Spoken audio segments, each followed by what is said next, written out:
നിങ്ങളുടെ ഇഷ്ട പരമ്പരകൾ എക്സ്ക്ലൂസീവായി സൺ നെക്സ്റ്റ് ആപ്പിലൂടെ തികച്ചും ഫ്രീ ആയി. ഇപ്പോഴേ ആപ്പ് ഡൗൺലോഡ് ചെയ്യൂ. നിനക്ക് നിന്റെ ബിസിനസ്സും കാര്യങ്ങളൊക്കെ നോക്കണ്ടേ? വേണം. സത്യന്റെ കല്യാണം കഴിയുന്നത് വരെ ഒന്ന് ക്ഷമിക്കാൻ പറഞ്ഞിരിക്കുക ദയടച്ചൻ. നാളെ കല്യാണം കഴിഞ്ഞ ഒന്നുകിൽ ദയ എന്റെ കൂടെ ഇങ്ങോട്ടേക്ക് വരും, അല്ലെങ്കിൽ ഞാനില്ലാതെ അവൾ ഒറ്റയ്ക്ക് സ്വന്തം വീട്ടിലേക്ക് തിരിച്ചു പോകും. എന്റെ തീരുമാനം അതാച്ച.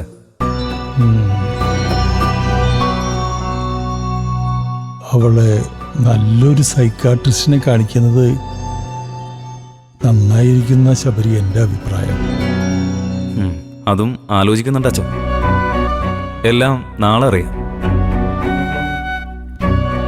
ഞാനെന്നാ ഒന്ന് ഫ്രഷ് ആവട്ടെ അച്ഛൻ. രഘുവേട്ടൻ തിരിച്ചു പോകുമ്പോ എനിക്കും കൂടെ പോണം. നിങ്ങളെല്ലാവരും നാളെ കല്യാണത്തിനല്ലേ വരൂ? അതെ. ശരി, ഞാനൊരു ടാക്സി വിളിച്ചിട്ട് ഏർപ്പാട് ചെയ്തേക്കാം. ഓ,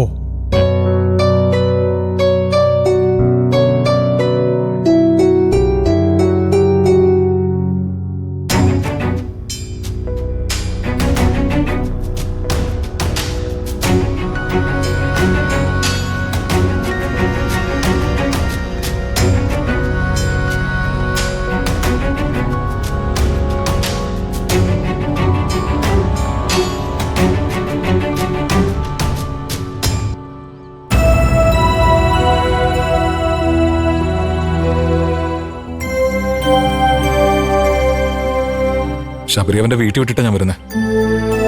അതാ കുറച്ച് ലേറ്റ് ആയത്. അത് കുഴപ്പമില്ല രഘു, ദയക്കിപ്പോ വലിയ കുഴപ്പമൊന്നുമില്ലല്ലോ അല്ലേ? അതൊന്നും പറയാൻ പറ്റാത്ത കണ്ടീഷനാങ്ങളെ. ശബരി കൂടെ ഉള്ളപ്പോ അവൾ ഓക്കെയാ.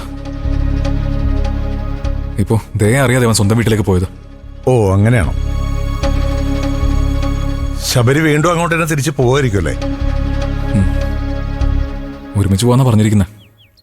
അല്ല, അങ്കിളിന് അങ്ങോട്ടേക്കില്ലേ? പിന്നെ പോണം. രാവിലെ ഒരു യുദ്ധം അവസാനിപ്പിച്ചിട്ട് വന്നല്ലേ. എല്ലാം കഴിയും വരെ കൂടെ ഉണ്ടാവണമെന്ന് സച്ചി പ്രത്യേകം റിക്വസ്റ്റ് ചെയ്തിരുന്നു. കാര്യങ്ങൾ അത്ര പന്തിയില്ലെന്ന് അവിടെ ചെന്നപ്പോ എനിക്ക് മനസ്സിലായി. ഇന്ദ്രന്റെ അമ്മയല്ലേ. സച്ചി സാറിന് മകളെ മരുമകളായിട്ട് കിട്ടുകയെന്ന് പറഞ്ഞാൽ അവർക്ക് ബമ്പറിലോട്ടിടിക്കുന്നതിന് തുല്യമല്ലേ? അവരിപ്പോ ലോട്ടറി റിസൾട്ട് നോക്കി തുടങ്ങിയിട്ടേ ഉള്ളൂ. എവിടെയെങ്കിലും ഒരു നമ്പർ തെറ്റിയാൽ മതി സമ്മാനം പോകാനായിട്ട്. അതോടെ സിനിമയെ കണ്ട കിട്ടുണ്ണിയുടെ അവസ്ഥയാവും സുശീലയ്ക്കും, ഇല്ലേ? അങ്കിളെന്താ പറഞ്ഞു വരുന്നു? അല്ല, സത്യന്റെ ഇന്ദുവിന്റെ കല്യാണം നടക്കില്ലെന്നാണോ? ഹേയ്, അത് നടക്കാതെ എങ്ങനെ? കല്യാണമൊക്കെ നടക്കും, പക്ഷെ അതില് സുശീലയ്ക്ക് പങ്കെടുക്കാൻ പറ്റില്ലെങ്കിലോ? അവര് ഇതേ രീതിയിൽ മുന്നോട്ട് പോകണമെങ്കിൽ അങ്ങനെ സംഭവിക്കും. സച്ചി ആ സ്ത്രീയെ അവിടെ നിന്ന് ഇറക്കി വിടും. സത്യനും ഇന്ദ്രനൊക്കെ സച്ചിയുടെ കൂടെ നിൽക്കേണ്ടിയും വരും. അങ്ങനെ ഒരാടി അവർക്ക് കിട്ടേണ്ടത് തന്നെ. പഞ്ചരത്നത്തിൽ നടന്ന എല്ലാ ചടങ്ങിന്നും ഇന്ദ്രനെ ഇറക്കിക്കൊണ്ട് പോകാറുള്ള സ്ത്രീയല്ലേ അവര്. അന്നൊക്കെ ചടങ്ങ് അലങ്കോലം ആയാലും ഇന്ദ്രൻ അമ്മ പറയുന്നത് കേൾക്കൂ. അവന്റെ മുമ്പിൽ വെച്ച് തന്നെ അവന്റെ അമ്മേനെ ഇറക്കി വിടുന്ന അവൻ കാണണം. മക്കള് നോക്കി നിൽക്കി ഇറങ്ങിപ്പോണ്ടി വരുന്നതിന്റെ നോവും നാണക്കേടും ആ സ്ത്രീ അറിയണം. നല്ല പകയുണ്ടല്ലോ നിന്റെ മനസ്സിൽ. രാവിലെ അവരവിടെ വന്നു കയറുന്ന സീനിൽ നീ ഇല്ലാതിരുന്നത് നന്നായി. ഞാനും അമ്പിളിയും ആ സ്ത്രീ ഉള്ളിടത്ത് അധികം നിൽക്കാറില്ല അങ്കിൾ. ഞങ്ങൾ മുഖാമുഖം കണ്ട എപ്പോഴും പ്രശ്നങ്ങളാ. എന്തിനാ വെറുതെ? ശരി ശരി, അത് വിട്. ഞാൻ നിന്നോട് ഇങ്ങോട്ട് വരാൻ പറഞ്ഞത് വിനയനെ വിളിച്ചു വരുത്തി ഇൻഷുറൻസ് കമ്പനിയിൽ നിന്ന് ദയക്ക് വന്ന ലെറ്ററിനെ കുറിച്ചൊന്ന് അന്വേഷിക്കാൻ കരുതിയ. ഇനി അത് വച്ചു കിട്ടിയാൽ ശരിയാവില്ല.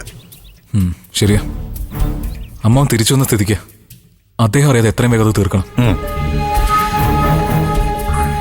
വീണ്ടും അതുപോലെ ഒരു ലെറ്റർ പഞ്ചരത്വത്തിൽ വരികയോ അല്ലെങ്കിൽ പിന്നെ ആരെങ്കിലും നേരിട്ടൊന്ന് അന്വേഷിക്കുകയോ ചെയ്താ അമ്മാവനത് അറിയാനിടയോ? അതുവിന് വലിയ അപകടം.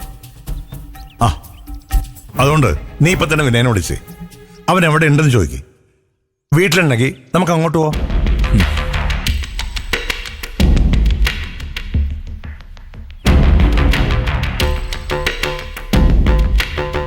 ഇറങ്ങിയുന്നുണ്ട്.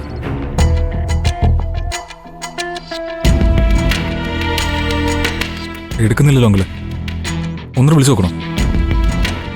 വേണ്ട, കുറച്ച് വെയിറ്റ് ചെയ്യാം. അവൻ തിരിച്ചു വിളിക്കാണ്ടിരിക്കില്ലല്ലോ, നോക്കാം.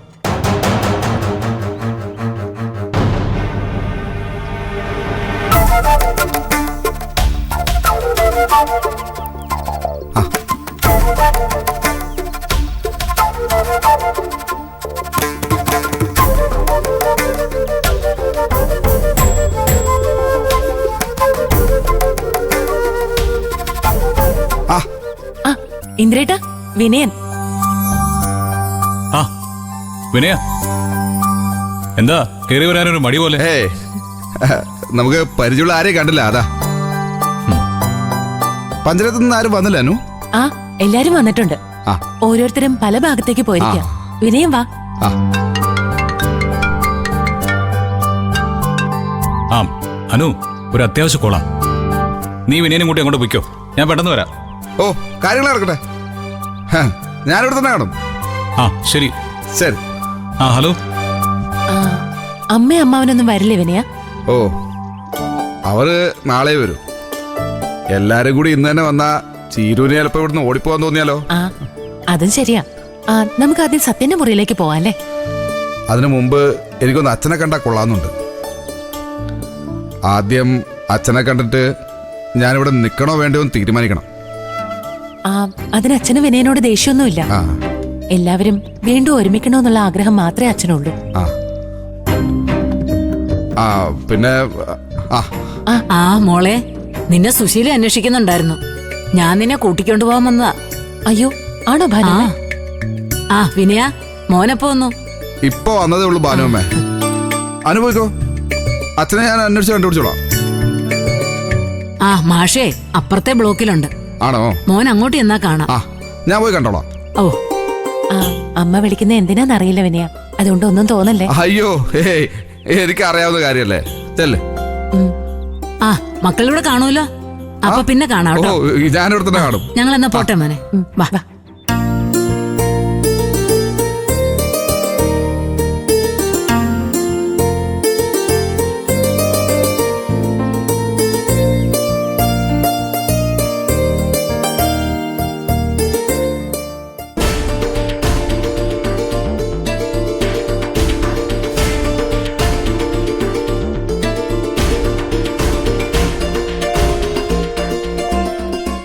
അച്ഛാ